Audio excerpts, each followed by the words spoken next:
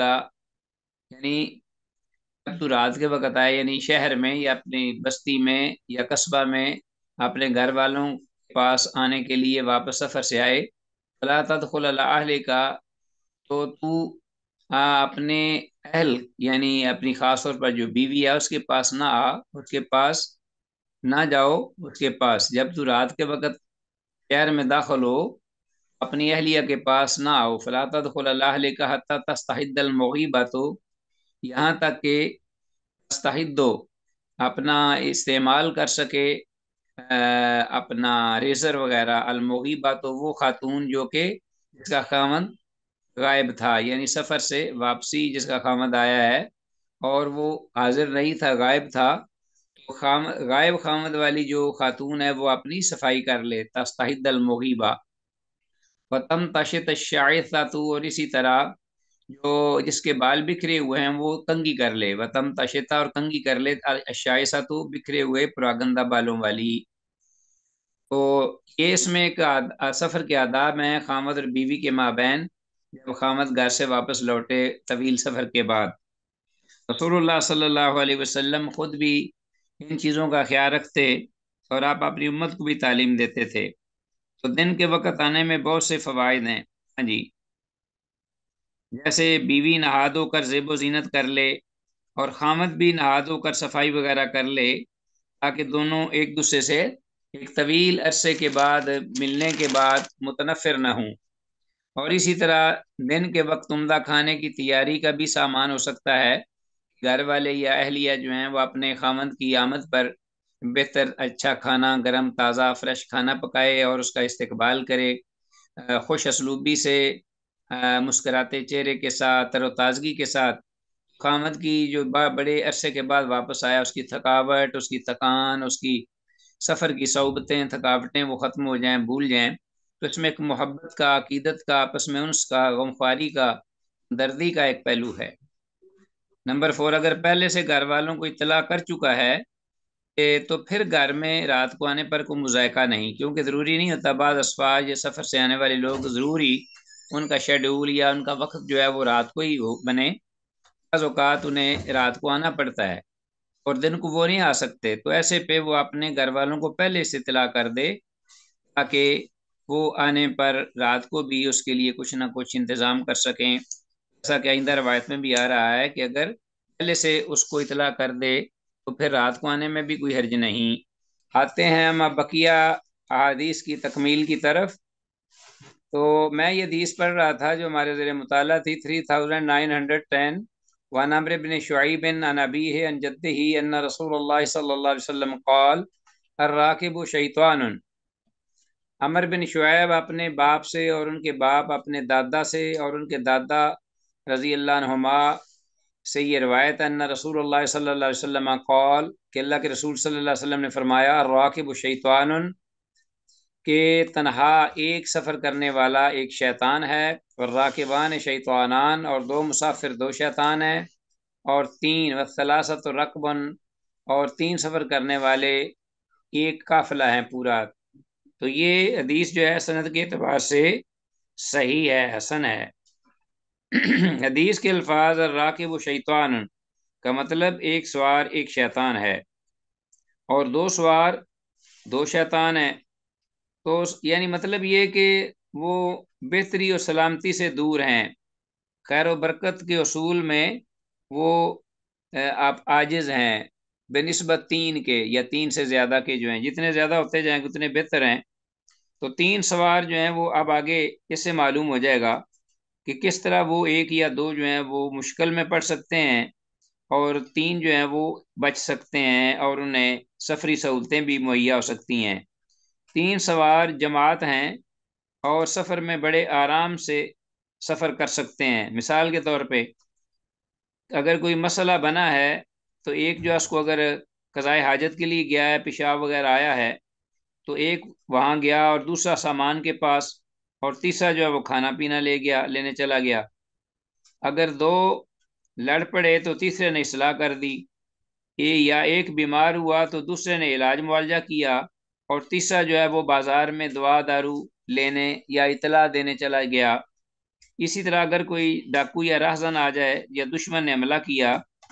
تو 2 مقابلہ کرنے کو تیار ہو جائیں گے، اور تیسرا جو ہے وہ کوئی ہتھیار وغیرہ لینے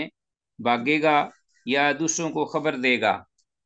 اس قسم کی اور بھی چیزیں ہیں جو کہ انسان کو سفر میں جو درپیش ہوتی ہیں، تو جتنے زیادہ ہوں گے اتنا ان کے لیے وہ بہتر ہوگا۔ واللہ عالم۔ اللہ، لیکن اس کا مطلب یہ نہیں کہ ایک آدمی جو ہے وہ ہمیشہ، چونکہ شیطان اللہ کے رسول صلی اللہ علیہ وسلم کی زبان سے اس کا معنی یہ نہیں ہے، تو اس کا مطلب یہ ہے کہ ہو سکتا ہے کہ وہ شیطانی جو راستے میں معاملات ہیں ان سے اس کا سامنا کرنا اسے پڑ جائے۔ سانپ آ جاتا ہے، مارنا مشکل ہو جائے گا، کچھ اور آ جائے اس کا مقابلہ مشکل ہو جائے گا، تو اور کوئی مشکل پیش آ جائے گی اس کو، تو 2 ہوں گے یا 2 سے زیادہ، 2 بھی جو ہیں وہ بھی مشکل میں پڑ سکتے ہیں، 3 نہیں، 3 یا 3 سے زیادہ بہتر ہیں۔ لیکن اگر سہولتیں ہیں سفر کی اور اس نے اپنے حفاظتی انتظام کیے ہیں تو ایک کا بھی سفر کرنا کوئی حرج نہیں، ضرورت کے مطابق ایک بھی سفر کر سکتا ہے۔ یہ اس وقت کے حالات ہیں عزیز طلبہ جب بہت کم آبادیاں ہوتی تھیں اور زیادہ جنگل، ویران، بیابان، اجاڑ، ریگستان، اس قسم کے لوگ جو ہیں وہ جب سفر کرتے اپنے ضرورت کے لیے ان کو جانا پڑتا، تو ضرورت عموماً جو ہے وہ راستے میں ان کو ان پریشانیوں کا سامنا کرنا پڑتا تھا۔ اچھا جی، آج بھی اگر حالات اس قسم کے پیدا ہو جائیں تو یہی معاملہ ہوگا کہ انسان کو چاہیے کہ وہ اس سے بچے، ایک اکیلا رات کو اکیلا نہ نکلے سفر کے لیے، اور دوسرا یہ کہ اگر نکلنا ہے تو پھر سر شام 2 کم از کم 3 جو ہے وہ ہوں اور ایک کو امیر بنا لے۔ ابو سعید خدری رضی اللہ عنہ سے روایت آگے ان رسول اللہ صلی اللہ علیہ وسلم قال، اللہ کے رسول صلی اللہ علیہ وسلم نے فرمایا، اذا کان ثلاثۃ فی سفر، جب 3 آدمی جو ہیں وہ ایک سفر میں ہوں، 3 افراد سفر کر رہے ہوں، فلیؤمروا احدهم، تو انہیں چاہیے کہ وہ ان میں سے کسی ایک کو اپنا امیر بنا لے۔ رواه ابو داود، سے ابو داود نے روایت کیا ہے۔ اچھا جی، امیر جو ہے اس میں بنانے میں بڑی حکمتیں ہیں اور بڑی خیر و برکت ہے کہ اگر اختلاف ہو جائے تو دیندار اور زیادہ شریعت کا علم رکھنے والا امیر ان کے درمیان صلح کرا دے گا اور خیر خواہی کرے گا۔ بہرحال حدیث کی سند جو ہے انتہائی ضعیف ہے، اس میں محمد بن عجلان، انتہائی تو نہیں، بعد نے اس کو حسن بھی کہا ہے، بعد نے اسے حسن درجہ کی کہا ہے، اس حدیث کو 3911 سند ضعیف ہے، اس لیے کہ بعض جو کہتے ہیں سند ضعیف ہے ان کے ہاں محمد بن عجلان راوی مدلس اور آنن ہے، اور اس کے حدیث کے شواہد بھی ان کے ہاں ضعیف ہیں، واللہ عالم، جبکہ بعد نے اسے حسن درجہ کی قرار دیا ہے۔ آگے حدیث 3912 عن ابن عباس رضی اللہ عنہما عن نبی صلی اللہ علیہ وسلم قال،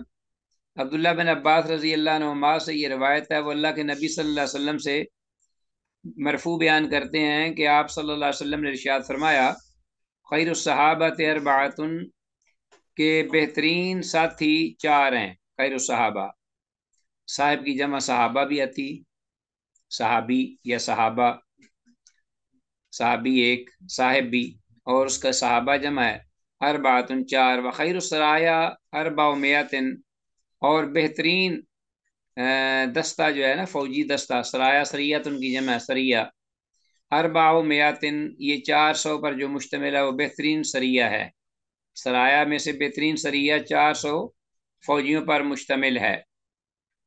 وخیر جی وخیر الجیوش اربعۃ آلاف، اور بہترین لشکر 4000 جو مجاہدین پر مشتمل وہ بہترین لشکر ہے، وَلَن يُغْلَبَ 12 أَلْفًا مِنْ قِلَّةٍ، اور 12,000 پر مشتمل جو اپنا لشکر ہے وہ کبھی مغلوب نہیں ہوا، کبھی اس پر دوسرے غلبہ نہیں پا سکے، وہ کبھی شکست سے دوچار نہیں ہو سکتا۔ رواه ترمذی، امام ترمذی نے روایت کیا، ابو داود، امام ابو داود و دارمی، اور دارمی نے بھی، وقال ترمذی، اور امام ترمذی نے کہا، ھذا حدیث غریب، یہ حدیث غریب ہے، رحمہم اللہ جمیعا۔ تو حدیث کے الفاظ جو ہیں وَلَن يُغْلَبَ 12 أَلْفًا مِنْ قِلَّةٍ، اس کو انڈر لائن کیجئے، اس کا ترجمہ اور مفہوم یہی ہے کہ اتنی تعداد 12,000 پر مشتمل جو ہے وہ اپنی قلت کی وجہ سے، کم تعداد کی وجہ سے کبھی مغلوب نہیں ہو سکتی، اگر ہوگی تو کوئی وجہ ہوگی خاص، جیسے سستی یا ناکارہ پن یا ان کی بزدلی وغیرہ، یا کوئی آسمانی آفت وغیرہ سے دوچار ہو جائیں، اس لیے کہ یہ ایک کافی تعداد ہے لڑنے کے لیے۔ اس کے مخالف جتنے بھی زیادہ تعداد ہو تو وہ اگر یہ مجاہدین صحیح لڑیں جذبے سے، جذبہ جہاد سے سرشار ہو کر، تو کبھی مغلوب نہیں ہو سکتے۔ اسی لیے کہتے ہیں کہ حضرت خالد بن ولید رضی اللہ عنہ نے اسی بنا پر 12,000 کا اپنا لشکر رکھا ہوا تھا، نہ اس سے زیادہ نہ اس سے کم، اور وہ اللہ کی تلوار جہاں بھی جاتے اللہ انہیں فتح عطا کرتے۔ ہاں جی، تو یہ حدیث جو ہے اس کی سند ضعیف ہے، سند میں جریر بن حازم اور زہری دونوں مدلس اور عنن ہیں۔ ٹھیک ہو گیا جی۔ اور خیر الصحابۃ اربعۃ، یعنی بہترین ساتھی 4 ہیں، تو پہلی حدیث میں 3 کا بھی ذکر ہوا ہے، تو 3 بھی بہتر ہیں، اور 4 بھی بہتر ہیں، جتنے زیادہ ہوں گے وہ بہتر ہیں۔ اور یہ جو سرایا، خیر السرایا 400،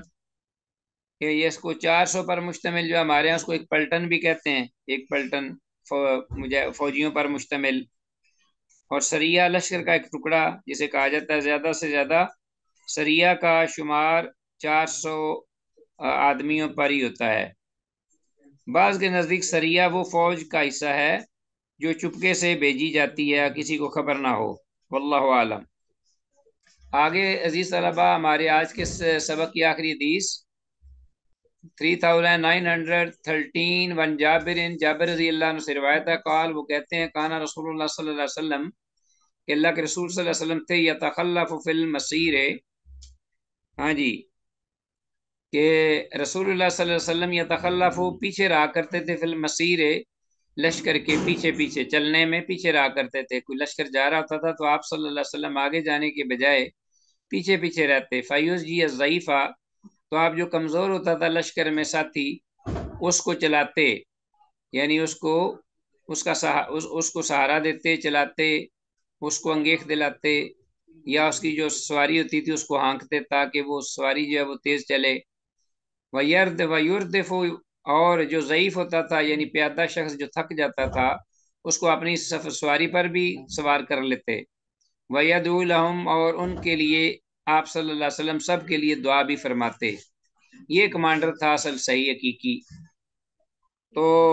حدیث کی سند صحیح ہے اس حدیث کی، اور حدیث میں الفاظ فیوزجی الضعیفہ کا مطلب ہے کہ آپ صلی اللہ علیہ وسلم کمزور ساتھی کو اپنے ساتھ چلاتے یا اس کے جانور کو ہانکتے، انگیخت دلاتے چلنے کے لیے اس کی سواری کو، تاکہ وہ اپنے ساتھیوں کو مل جائے۔